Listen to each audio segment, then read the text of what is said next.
As promised, here is the story Niaxul the Crafty, which I'll be reading for the 100 sub special. Before I get started, however, I want to make a note about the North Reelian language. It's interesting. It's pretty guttural, if you want to use that word. Niaxul's name is technically pronounced Niaxul, but I don't really feel like saying that every time, so I'll just pronounce it Niaxul. Anyway, with that out of the way, let's get into this story. In the decades after the conquest of Negeb, the Reelian kingdoms were founded in the south of Nemvu, so named because of their language, which came from the same tongue as early Nucrian. In the year 486 LM, Niaxul the Crafty became king of North Reelia, and his innovative and deceptive tactics saved both kingdoms from the encroaching Makuturuk Empire. Niaxul came into this world in the year 461 LM. However, many North Reelians remember this year as the year that an unknown agent from Makuturuk in the north was sent into the palace at Yomech-Nach, the capital of North Reelia. The palace was burned to the ground, killing everyone inside it. Everyone but Niaxul and a servant. Niaxul's mother, the queen, awoke in the middle of the night to the palace burning around her. Because Niaxul had been born merely a week beforehand, he was in her bedroom with her, and she rushed him out behind the palace and hid him in the bushes. She then rushed back into the palace to save her other sons and her husband, but was killed in the blaze. The servant fled the palace through the back as well, and, seeing the queen place her baby in the bushes, she decided to keep watch over the child until the queen returned. Of course, the queen did not return, and the servant took the baby to raise by herself. During the fire, his time in the bushes, and the voyage to the servant's quarters, the baby slept, and this is how he was named, Niaxul, which means sleeping one. After the fire, a duke by the name of Tjedek volunteered to take the throne. He was not an outstanding leader, but he was certainly better than his son, who took over in 473 LM. His son, named Huzia, immediately caved to the demands of Alubu III of Makuturuk. North Reelia became a subservient nation to Makuturuk, and the Reelians fell under the rule of Alubu III. This occurred while Makuturuk was antagonizing the cities of the Elegoo Mountains, conquering them one by one. Alubu was looked on favorably by his subjects, called the Kamufujuk, but conquered peoples, such as the Reelians, saw him as an unwelcome trespasser in Reelian lands.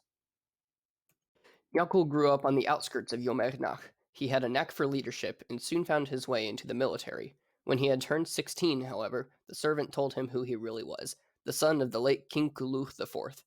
Niaxul learned that an agent from Makuturuk had been sent to kill his family, and he thanked the gods for sparing him. He then rose to command his own army, made up mostly of ethnic Reelians and some Dagites from the northern cities.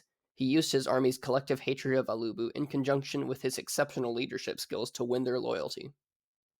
Now that he had his own army, he stormed Yomech-Nach and killed Huzia, nailing his hands and feet to a wooden plank and parading him through the city.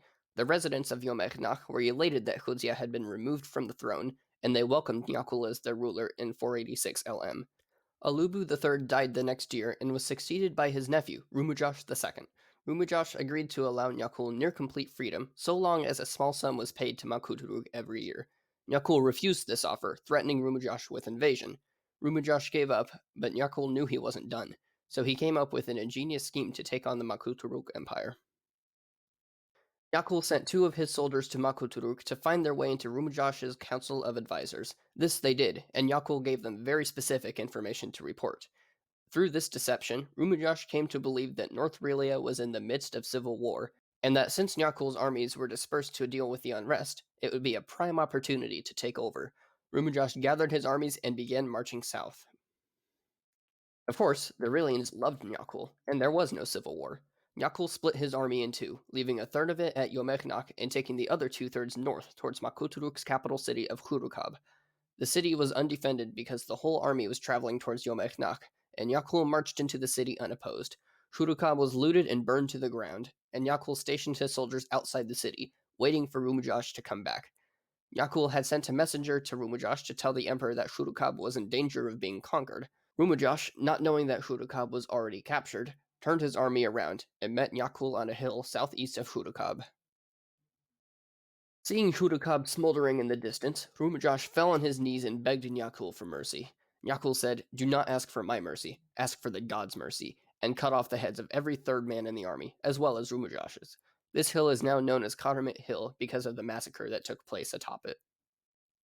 Niaxul placed an ethnic Mafuj onto the throne of Makuturuk. It is said that Niaxul walked down a main street in the new capital of Makuturuk and made the first man to bow to him the new king, for Makuturuk was no longer an empire. When this new king died 5 years later, Niaxul took the throne of Makuturuk for himself, naming it Yuzavoshaz, which, like Makuturuk, means between the waters in both early Nucrian and Old Reelian. This is the story of Niaxul, who became known as Niaxul the Crafty for his deceitful tactics. He was forever remembered as a hero and savior of the Reelians. Well, that's it. As I always say, feel free to leave comments on this story, how well or badly I read it, how you liked it, etc. I'm looking forward to reading them. That's all I've got for today, so I'll see you all in the next one.